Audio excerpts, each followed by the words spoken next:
오늘은 누가복음 11장 5절부터 13절까지 말씀으로 구하라, 찾으라, 두드리라 이 제목으로 하나님의 말씀을 전하고자 합니다. 온누리 교회를 다니다가 지금은 하늘나라에 계신 하용조 목사님은 기도하면 행복해집니다 라는 그의 책 서문에서 이렇게 말하고 있습니다.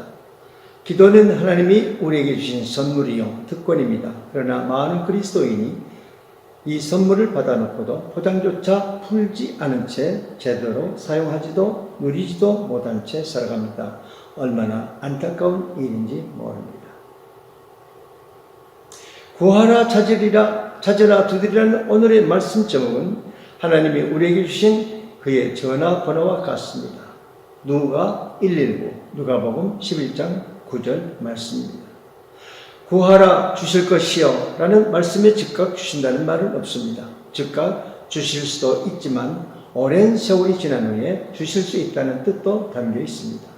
확실한 것은 하나님은 언제나 우리에게 가장 좋은 것을 주고 싶어 하신다는 사실입니다. 이 사실을 믿는다면 우리는 하나님의 때를 기다릴 수가 있습니다. 여기에 우리는 인내의 믿음이 필요하죠. 하나님이 침묵하신다고 해서 하나님은 가만 앉아 계시는 분이 아니시거든요. 하나님께서 아브라함에게 침묵하신 기간이 13년이나 되던 때가 있었습니다. 아브라함은 여전히 예배하고 하나님을 신뢰하고 있었지만 그의 마음속에서는 많은 생각이 오갔을 것입니다.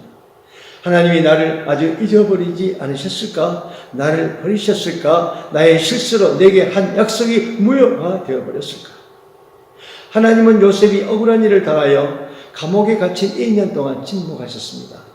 그는 가장 어두운 곳에서 절망의 시간을 보냈어요. 소망이 끊어진 것 같은 느낌이었을 것입니다. 그러나 하나님은 침묵의 때에도 여전히 일하십니다. 그러면 하나님께서 침묵하실 때 우리는 어떻게 해야 합니까? 우리는 하나님의 응답의 때를 믿고 여전히 기도하며 기다리고 있어야 합니다. 기다리는 동안 정말 조심할 것이 있어요. 하나님을 신실하게 섬겨야 됩니다. 하나님을 원망하지 말고 불평해서도 안 됩니다. 오히려 감사의 말, 마음에 기대하는 말을 하시길 바랍니다. 왜냐하면 하나님께서 침묵하실 때도 우리가 어떤 마음을 가지고 하나님을 섬기는가를 보고 계시기 때문입니다. 하나님께서 즉각 응답하실지 우리를 기다리게 하실지 그것은 하나님의 결정사항입니다. 우리 편에서 할 일은 구하라 주실 것이요 약속의 말씀을 따라 구하는 것입니다. 누가복음 11장에서 예수님은 어느 집으로 나그네가 찾아든 이 얘기를 하십니다. 사막에서는 뜨거운 낮을 피해 해가 진 뒤에 여행하는 것이 일반적이므로 밤중에 손님이 찾아드는 것은 자주 있는 일입니다. 주인은 기꺼이 방을 내줬지만 마땅히 대접할 음식이 없었어요. 그날따라 찬장은 텅 비어 있었습니다. 손님을 호하게 대접하는 습관을 가진 유대사회에서는 손님이 인의를 걸은 채 잠자리에 들게 한다는 것은 점잖은 사람이 할 짓이 아니었어요. 집주인은 이웃집으로 가서 빵을 얻어 올 심산이었어요. 팔레스타인의 음식 문화를 살펴보면 빵을 한 입에 먹기 좋은 크기로 잘라서 고기와 야채를 섞어 만든 요리와 함께 먹습니다. 빈 쟁반을 들고 찾아간 집주인은 빵 몇 덩어리와 아울러 곁들여 먹을 요리까지 청했을 것임이 분명합니다. 이런 관습에도 불구하고 찾아간 옆집 주인은 요청을 거절합니다. 이유는 무엇이었을까요? 단칸방에 온 식구가 누워 막 자려던 참이라고 했습니다. 문도 단단히 걸어 잠그고 밖을 향하여 소리칩니다. 아이들과 함께 이미 잠자리에 누웠네. 내가 지금 일어나서 자네 책을 들어줄 수가 없다네. 예수님으로부터 직접 이 이야기를 들은 청중들은 이웃의 어설픈 핑계에 웃음을 터뜨렸을 것입니다. 그런 이웃이 어디 있겠냐고. 말도 안 돼요. 여기서는 아무도 그렇게 무례하게 굴지 않을 거예요. 혹시라도 그랬다가는 해가 뜨자마자 소문이 쫙 퍼질 테니까요. 청중들의 말이 끝나기 무섭게 주님은 핵심을 찌르십니다. 누가복음 11장 18절에서 내가 너희에게 말하노니 비록 그것 때문으로 인하여서는 일어나서 주지 아니할지라도 그 간청함을 인하여 일어나 그 요구대로 주리라. 그리고 주님은 곧바로 기도에 적응시키셨습니다. 누가복음 11장 9절에 내가 또 너희에게 이르노니 구하라. 그리하면 너희에게 주실 것이요. 찾으라. 그러면 찾아낼 것이요. 문을 두드리라. 그러면 너희에게 열릴 것이요. 예수님은 이 비유에서 한사코 문을 열지 않으려는 이웃 남자와 하나님 아버지를 선명히 대비시키고 있습니다. 이웃 남자는 잠을 자려고 자리에 누웠어요. 밖에서는 기다리는 사람이 어서 돌아가기만을 바랐습니다. 어떻게든 못 들은 척 하려고 했습니다. 그랬던 이웃조차 결국 못 견디고 일어나 요구한 것을 내어주었다면 하나님은 뻔뻔스럽고 끈덕지게 매달리는 자녀들의 기도에 응답하지 않으시겠는가? 다른 거 다 떠나서 세상의 못된 아버지라도 생선을 달라는 아들에게 뱀을 주거나 딸의 식탁에 달걀 대신에 전갈을 던져주지는 않을 것입니다. 예수님이 이 비유를 말씀하기 전에 제자 중 한 사람이 주여 요한이 자기 제자들에게 기도를 가르친 것 같이 우리에게도 가르쳐 주옵소서 이 요청이 있었습니다. 여기서 주기도문을 찬양으로 듣고 나서 말씀을 개설해 갑니다. 소프라노 강혜정입니다.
예수님은 이 비유를 통해서 가르치신 모범 기도를 새롭게 조명하세요.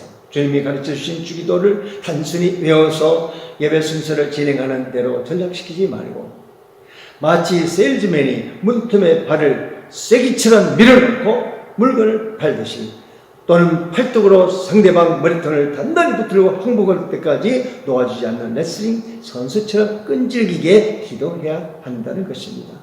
예수님은 우리가 기도할 때 목소리를 높이라고 은근히 부추기고 계십니다. 한밤중에 이웃의 친구에게 찾아간 남자처럼 기도하라. 이웃을 서른하게 해서 잠을 깨우든지 상관하지 말고 소리쳐 기도하라. 문을 계속 두드리라. 말씀하고 있는 것입니다. 누가는 그의 복음서를 기록하다가 한참 뒤에 아주 매력적인 이야기를 들고 나와요. 너무도 억울한 일을 당하여 재판관에게 찾아와 아무도 뜯어 말릴 수 없을 만큼 끈질기게 매달린 과부 이야기입니다. 예수님은 왜 과부 이야기를 시작하시는지 첫머리에 이유를 제시하고 있습니다. 누가복음 18장 1절에서 항상 기도하고 낙심하지 말아야 할 것을 비유로 말씀하여. 무슨 말입니까? 지속적으로 기도하라는 것입니다. 끈질기게 기도하라는 것입니다. 중간에 기도를 포기하지 말라는 것입니다. 그리고 지속적인 기도의 장애물이 바로 낙심이라는 것을 가르치고 있습니다. 인간은 낙심할 때 포기하게 되거든요. 시편 126편 6절에 울며 씨를 뿌리러 나가는 자는 반드시 기쁨으로 그 곡식단을 가지고 돌아오리로다. 수고하며 울며 애타며 씨를 뿌리는 자에게 추수의 기쁨이 반드시 오는 것이니 응답을 믿고 기도의 씨를 뿌리라는 말씀입니다. 과부는 누구입니까? 남편은 이런 상실의 아픔을 가진 여인, 의지할 것 없는 절망적인 여인, 무엇인가 오난 맺힌 한을 가진 여인입니다. 오난으로 도끼살인 여인을 누가 제지할 수 있단 말입니까? 여인은 한이 많을수록 눈물이 많습니다. 재판장을 밤낮 찾아와 애절하게 애원합니다. 과부의 탄원에 귀를 기울이지 않았던 냉담하고 부패한 재판장과 하나님을 비교하는 이야기를 풀어나가는 방식이 처음에는 좀 헷갈리기도 해. 마치 하나님을 귀찮게 하면 하나님이 뜻을 굽히고 사람의 손을 들어주신다는 뉘앙스가 풍기기 때문입니다. 마침내 재판관은 원고의 간청에 지고 말아요. 누가복음 18장 4절 5절에서 그가 얼마 동안 듣지 아니하다가 후에 속으로 생각하되 내가 하나님을 두려워하지 않고 사람을 무시하나 이 과부가 나를 번거롭게 하니 내가 그 원한을 풀어주리라. 그렇지 않으면 늘 와서 나를 괴롭게 하리라 하였느니라. 여기서 우리는 예수님이 전하고자 하는 핵심을 알아야 합니다. 이 재판관은 하나님을 두려워하지 않고 힘없는 자를 무시하는 교만한 사람입니다. 과부의 서럽고 억울함 따위는 그의 관심 밖의 일입니다. 이 재판관이 과부를 동정하고 불쌍히 여겼기 때문에 재판에서 과부의 손을 들어준 게 아닙니다. 과부의 끈질긴 강구가 하나님의 마음을 움직인 것입니다. 이 여인의 승리는 바로 기도의 승리였습니다. 끈질긴 기도는 뒤로 물러나지 않는 것입니다. 믿음으로 산다는 것은 뒤로 물러서지 않는 것입니다. 히브리서 10장 38절부터 39절 상반절에 나의 의인은 믿음으로 말미암아 살리라. 또한 뒤로 물러가면 내 마음이 그를 기뻐하지 아니하리라 하셨느니라. 우리는 뒤로 물러가 멸망할 자가 아니요. 영국의 시인이며 신라곤의 저자 존 밀턴은 이렇게 말했습니다. 만일 쉴 새 없이 기도해서 전능하신 하나님의 뜻을 돌려놓을 여지가 있다면 끈질기게 부르짖어 주님을 지치게 만들겠습니다. 여러분이 기도하다가 과부의 심정을 느낄 때가 있었겠죠? 외롭고 의지할 것이 없고 불의한 힘에 눌려 억울한 해를 입고 돈 받을 길 없어 맨 뒷줄로 밀려나간 듯한 느낌에 사로잡혀 보셨습니까? 이런 때는 세상이 얼마나 원망스럽겠어요. 이 비유를 살펴보면 불의한 재판장관은 저연여 딴판으로 언제나 공의를 베풀어 주시는 하늘의 아버지와 직접 통화할 수 있는 직통전화 핫라인이 개설되어 있음을 보게 됩니다. 직통전화 번호가 무엇이라고요? 누가 119 구하라 주실 것이요. 누가복음 7장 9절의 말씀입니다. 간혹 응답이 조금 지체되면 흔히 하나님이 관심이 없으신 건 아닌지 의심하게 돼요. 예수님은 불의한 재판장의 비유를 통해서 잘못된 우리의 통념을 바로 세워주십니다.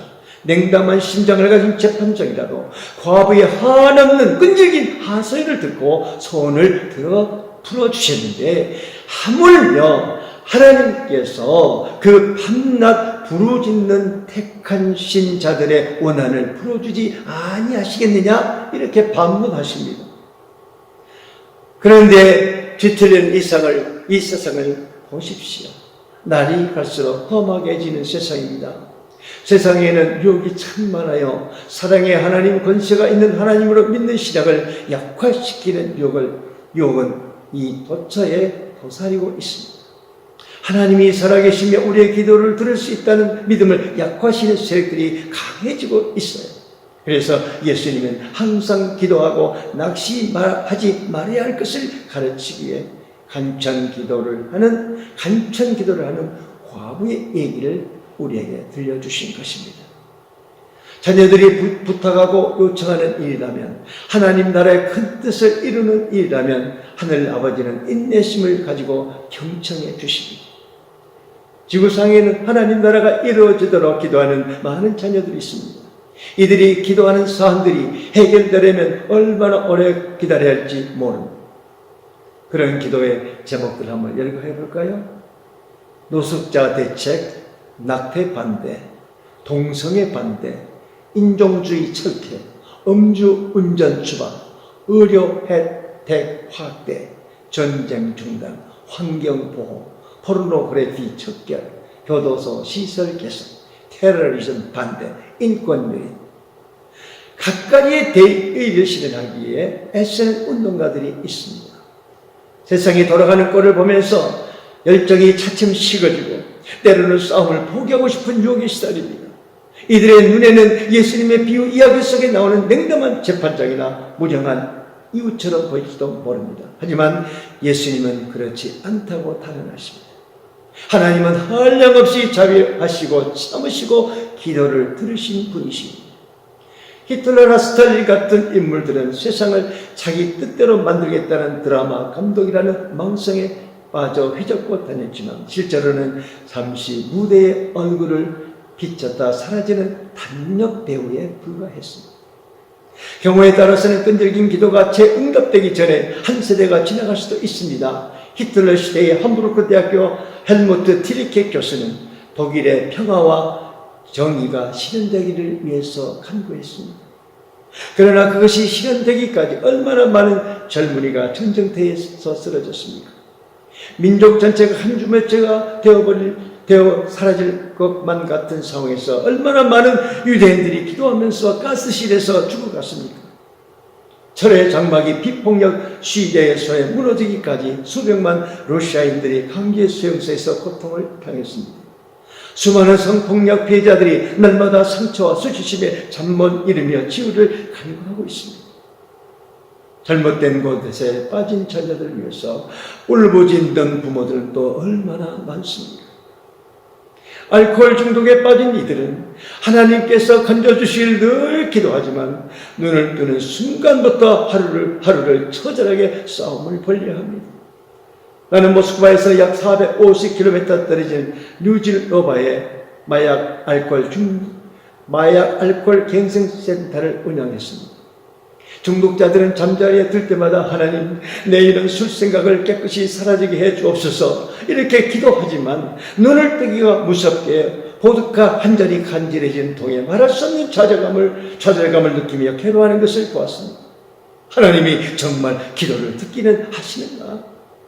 그들의 절망의 신음을 들었습니다. 그 가운데서도 하나님의 은혜가 있었어요. 술을 마시고자 하는 강한 욕구가 기도할 수밖에 없는 동기가 되더라는 것입니다. 악은 거대한 강철문처럼 지옥의 문처럼 강력하게 앞을 가로막고 있습니다. 기도의 망치를 가지고 푸시를 해도 문짝은 꼼짝하지도 않고 흔들리지도 않습니다. 그러나 기도가 마치 망치로 두꺼운 절판을 두드리는 소리처럼 둔탁하게 들릴지라도 예수님은 지옥의 문이 기도의 힘을 견뎌내지 못할 것이라고 약속하셨습니다. 음부의 권세, 지옥의 권세는 반드시 무너집니다. 한때 동서로 분단시켰던 베를린 장벽처럼, 러시아의 철의 장막처럼 산산이 부서질 것입니다. 지금 남북 통일을 위해 기도하는 우리의 목소리가 아무런 반향이 없는 것처럼 보일지라도 하나님의 때가 이르면 서리 없이 38선 철조망이 사라질 것입니다. 어린아이들은 아무거나 눈에 띄는 대로 갖고 싶어하고 부모에게 졸라댑니다. 부모는 웬만한 것은 무시하고 지나가죠. 하지만 아이들은 쉬 포기하지 않고 조를 때는 부모도 어쩔 수 없이 듣지 않을 수 없습니다. 끈질기게 매달린다는 것은 그만큼 진지하다는 뜻이 아니겠어요? 육신의 부모와는 달리 하늘 아버지는 자녀들의 요청을 처음 듣는 순간부터 동기가 순수한지 불순한지 고상한지 이기적인지 한눈에 꿰뚫어 보십니다. 그렇다면 예수님은 끈질기게 간구하는 자세를 어찌하여 높이 평가하실까요? 기도하는 우리도 똑같은 요청을 거듭 되풀이하는 게 실증이 나는 판 하나님은 지겹지 않으시겠어요? 진심으로 한 번 기도했으면 그것으로 충분하지 않을까요? 그런데도 왜 예수님은 소원을 끈질기게 반복되고 계속해서 외치라고 하십니까? 가난한 여인이 예수님에게 와서 병든 딸을 고쳐달라고 성가시게 매달렸습니다. 제자들의 태도를 보면 앞서 이야기한 비유에 나오는 냉정한 이웃이 생각납니다. 마태복음 15장 23절에 그 여자가 우리 뒤에서 소리를 지르오니 그를 보내소서. 제자들은 그 여인이 귀찮았어요. 처음에 예수님마저도 여자 요청을 못 들은 척 물리치셨고 도움을 요청할 자기까지 문제 삼았어요. 마태복음 15장 26절을 참조해보면 내가 어떻게 내 자녀에게 줄 축복의 떡을 가져다가 너 같은 이방인 개만도 못한 여자에게 줄 수 있겠느냐.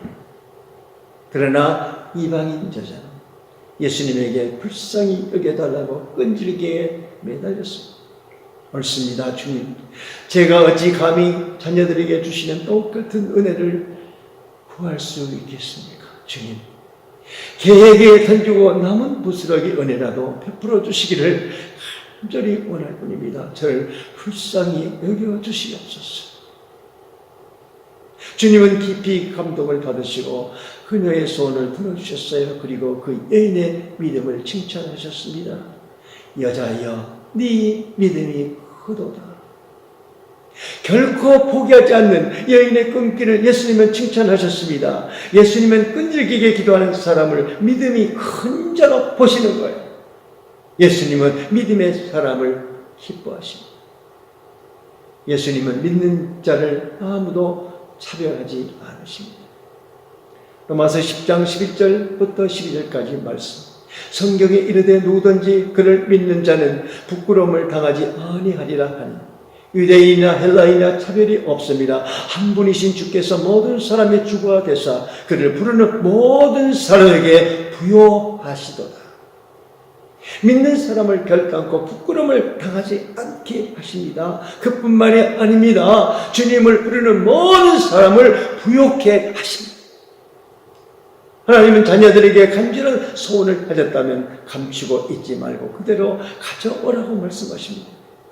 길가에 서 있던 10명의 문둥병자가 예수님에게 고쳐달라고 고래고래 소리 지르지 않았더라면 그들은 어떻게 됐을까요? 가난한 여인이 스스로 포기하고 그리스도께 나와 구하지 않았다면 병든 딸은 어떻게 되었을까요? 여러분, 앞서 두 가지 비유에서처럼 과부의 끈질긴 기도와 이웃에게 찾아와 빵을 빌려달라고 간청하는 이야기를 믿습니까?